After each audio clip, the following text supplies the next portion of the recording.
తాజాగా వైఎస్ఆర్ కాంగ్రెస్ పార్టీ నాయకుడు దేవినేని అవినాష్ ఒక సమావేశంలో ప్రసంగించుకుంటూ కొన్ని వీడియోలు కొందరి చేష్టలు చూస్తుంటే రక్తం మరిగిపోతూ ఉంది. ఎంత చేస్తారో చేయండి, ఏం మాట్లాడతారో మాట్లాడండి,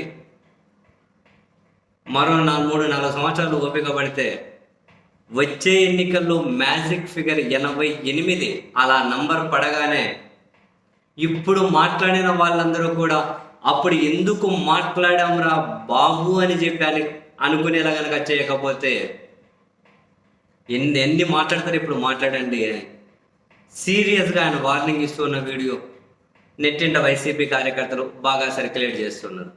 ఒక దేవినేని అవినాష్ గురించే కాదు,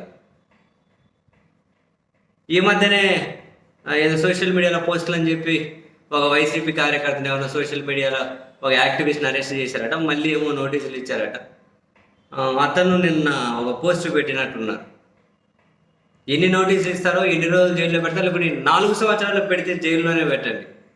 చంపితే చంపేయండి, ప్రాణం ఎప్పుడో సరే పోతే అయితే పోక తప్పదు, పోయేదైతే పోతుంది కదా. సరే ఏం చేస్తారో చేయండి, 4 సంవత్సరాల తర్వాత అధికారం మాకు వస్తుంది. అప్పుడు మీరు ఇంతకు 10 కనుక అనుభవించేలా మేము వైఎస్ఆర్ కాంగ్రెస్ పార్టీ కార్యకర్తలందరం మా అధినేతను అప్పుడు మా ప్రభుత్వాన్ని కనుక మేము ఒప్పించకపోతే చూస్తున్నాండి, ఎన్ని రోజులు పెడతారో పెట్టండి. ఇంకా ఈసారి బెయిల్కి కూడా అప్లై చేయండి, ఈసారి మళ్ళీ వేస్తే వేయండి జైల్లో అని చెప్పి ఒక పోస్ట్ కనిపించింది. ఒక సోషల్ మీడియా కార్యకర్త కాకుండా, వైఎస్ఆర్ కాంగ్రెస్ పార్టీ నాయకులు దేవినేని అవినాష్ కాకుండా, నిన్న సిఐడి విచారణ తర్వాత మీడియాతో మాట్లాడిన జోగి రమేష్ గారు అయినా, మొన్నటికి మన కార్గూర్ నాగేశ్వరరావు గారు అయినా, అంటే నిన్ననే పేర్ని నాని గారు అయినా, అంతకుముందు చాలా సందర్భాల్లో సాక్షాత్ వాళ్ళ అధినేత జగన్మోహన్ రెడ్డి గారు అయినా, క్షేత్రస్థాయిలో ఉన్నటువంటి ఒక వైఎస్ఆర్ కాంగ్రెస్ పార్టీ కార్యకర్త అయినా చాలా తెగువ ప్రదర్శిస్తూ ఉన్నారు. చాలా తెగింపు ప్రదర్శిస్తూ ఉన్నారు. భయపడితే ఎన్ని రోజులు, వీళ్ళు ఎన్ని రోజులు ఇట్లే చేస్తారు, చేయనియండి అని. దీనికి కారణం మాత్రం ఖచ్చితంగా పాలకపక్షమే. ఎందుకు అనంటే ఏదైనా కూడా అంటే తెగిపోయేంత వరకు లాగకూడదు. అధికారం ఇచ్చేటే దేనికోసం, ప్రజలకు మంచి చేయమని. అవును, నిజంగానే వాళ్ళు ఇంతకుముందు ఏదైనా 1-2 తప్పులు చేశారంటే, ప్రజా సొమ్ము దుర్వినియోగం చేశారనో మరొకటనో చేసి దాన్ని చట్ట ప్రకారం శిక్షించండి, ముందుకెళ్ళండి.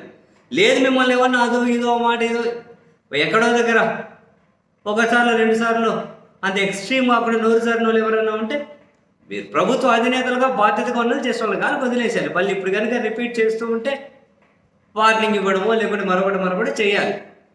ఏకంగా 10 సంవత్సరాల కిందట మాట్లాడారని చెప్పి కేసు పెట్టిన దగ్గర నుంచి పోసాని కృష్ణమురళి గారి దగ్గర ఒక ఎగ్జాంపుల్. అట్లా ప్రతి ఒక్కరిని నోరు తెరిచి మాట్లాడితే, పోస్టు పెడితే, ఒక సెటైరికల్గా ఒక వీడియో చేస్తే ప్రతిదానికి కేసు, ప్రతిదానికి రెడ్ బుక్ అని. ఎందుకు ఇదంతా ఎంత ప్రమాదకరమైన ధోరణి? ఇవన్నీ చూసే ఇంకా వైఎస్ఆర్ కాంగ్రెస్ పార్టీలో ఫుల్ తెగింపు కనిపిస్తుంది. ఆ తెగింపు వెనక చాలా స్పష్టమైన కారణం అయితే కనిపిస్తుంది. క్షేత్రస్థాయిలో ప్రభుత్వం మీద తీవ్ర వ్యతిరేకత ఉంది.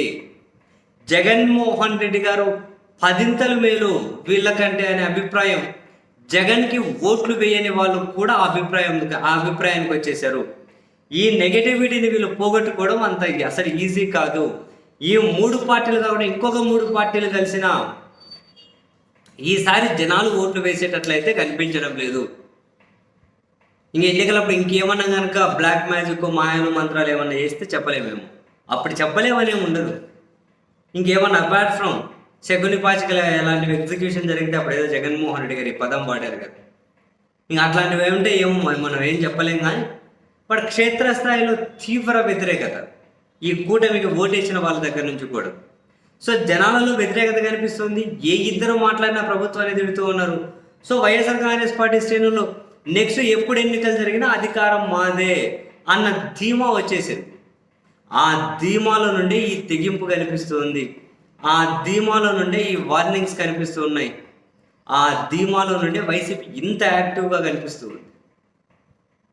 ప్రజల్లో వ్యతిరేకత ఉంది అనే కంప్లీట్ కాన్ఫిడెన్స్, ఆ నమ్మకంతో జనాల్లో ఆ చర్చ జరుగుతుంది కదా.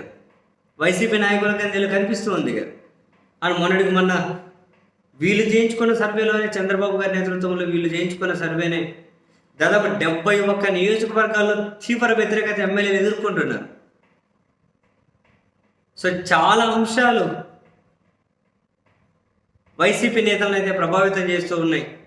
పదే పదే కేసులు అని చెప్పి వేధించడం, అండ్ ప్రభుత్వం మీద క్షేత్రస్థాయిలో ప్రజల్లో వ్యతిరేకత కనిపిస్తూ ఉండడం, మళ్ళీ అధికారంలోకి ఖచ్చితంగా వస్తాము అనే నమ్మకంతో వైసీపీ ఉండడం, ఈ అన్ని కారణాల చేత ఈ స్థాయిలో తెగింపు అయితే వైసీపీలో కనిపిస్తూ ఉంది. ఇంకా ఎప్పుడే నెక్స్ట్ నడవంగా పోంగా మరింతగా తెగించి క్షేత్రస్థాయి రోడ్డు మీద పోరాటాలకు కూడా వైసీపీ సిద్ధపడుతున్న సూచనలే చాలా స్పష్టంగా కనిపిస్తూ ఉన్నాయి.